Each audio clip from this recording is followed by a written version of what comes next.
यहाँ पर मेरे पास कुछ आकृतियों का एक समूह है और ये जो समूह है ये कर्व्स के वक्र के एक परिवार से है जिसे हम कहते हैं बहुभुज। और जो ये वाली आकृतियां हैं ये बहुभुज के परिवार से नहीं है। तो चलो देखते हैं कि ऐसी क्या खासियत है इन आकृतियों में जो इन्हें बहुभुज बनाती हैं और ऐसा क्या कारण है कि ये वाली आकृतियां, ये वाले कर्व्स, ये वाले वक्र बहुभुज नहीं कहलाते। तो यहां पर अगर हम देखें तो ये सारे कर्व्स, ये सारे वक्र सीधे रेखाखंडों से बने हुए हैं। ये सारे के सारे सीधे रेखाखंडों से बने हुए हैं। जबकि यहां पर अगर हम देखें तो ये वाला जो वक्र है ये घुमावदार रेखाखंड से बना हुआ है और ये वाला भी, और ये तो पूरा का पूरा घुमावदार ही है।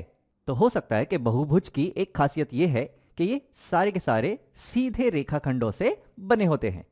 तो यहां पे मैं लिखता हूं कि सारे के सारे बहुभुज जो हैं वो रेखाखंडों से बने हुए होते हैं, यानी कि लाइन सेगमेंट यानी कि रेखाखंड से बने हुए होते हैं। लेकिन अगर सिर्फ यही खासियत है तो यहां पर देखें तो ये वाली आकृति, ये वाली आकृति और ये वाली आकृति, ये तीनों भी सीधे रेखाखंडों से बनी हुई हैं, लेकिन ये बहुभुज के परिवार से नहीं है।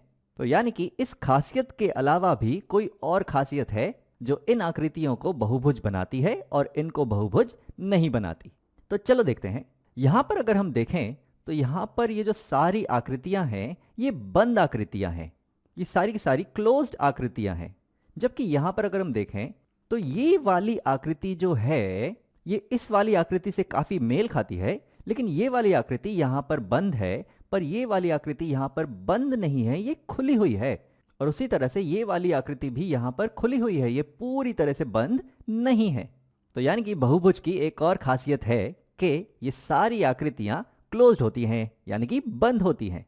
तो यहां पर मैं लिखता हूं कि बहुभुज सारे के सारे क्लोज्ड होते हैं, यानी कि बंद होते हैं। लेकिन अगर हम सिर्फ यही कहेंगे तो यहां पर देखो तो ये वाली आकृति यहां पर बंद है, ये वाली आकृति भी यहां पर बंद है और ये वाली आकृति भी यहां पर बंद है। तो सिर्फ इस बात से काम नहीं चलेगा।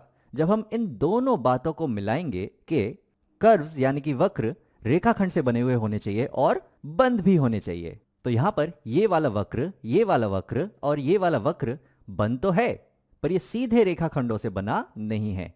और ये दोनों यहां पर सीधे रेखाखंडों से बने हैं पर ये बंद नहीं है। लेकिन एक मिनट, ये वाला वक्र जो है ये सीधे रेखाखंडों से बना हुआ है और ये बंद भी है, तो ये बहुभुज क्यों नहीं हुआ? तो चलो देखते हैं। यहां पर अगर हम देखें तो ये सभी वक्र जो बंद हैं इनके भीतर, इनके अंदर सिर्फ एक ही क्षेत्र है। यहां पर देखो तो इनके भीतर एक क्षेत्र है और बाहर का क्षेत्र है, इनके भीतर एक क्षेत्र है और बाहर का एक क्षेत्र है। लेकिन ये वाली आकृति में, ये वाले वक्र में भीतर दो क्षेत्र हैं, तो इस वजह से ये बहुभुज के परिवार से नहीं है।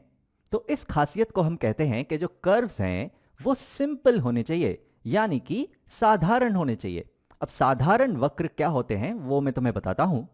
तो यहां पर अगर तुम देखो तो यहां पर ये जो शीर्ष है, इस शीर्ष से यहां पर 3 रेखाखंड निकल रहे हैं, तो ये वक्र साधारण वक्र नहीं कहलाता। जबकि अगर तुम यहां पर देखो तो यहां पर कोई भी वक्र ले लो, तो यहां पर अगर तुम देखो तो इस शीर्ष से यहां पे सिर्फ 2 ही रेखाखंड निकल रहे हैं, यहां पर भी कोई भी शीर्ष ले लो उससे 2 ही रेखाखंड निकल रहे हैं, यहां पर भी कोई भी शीर्ष ले लो उससे भी 2 ही रेखाखंड निकल रहे हैं, यहां पर भी कोई भी शीर्ष ले लो वहां से भी 2 ही रेखाखंड निकल रहे हैं, यहां पर भी कोई भी शीर्ष ले लो उससे 2 ही रेखाखंड निकल रहे हैं।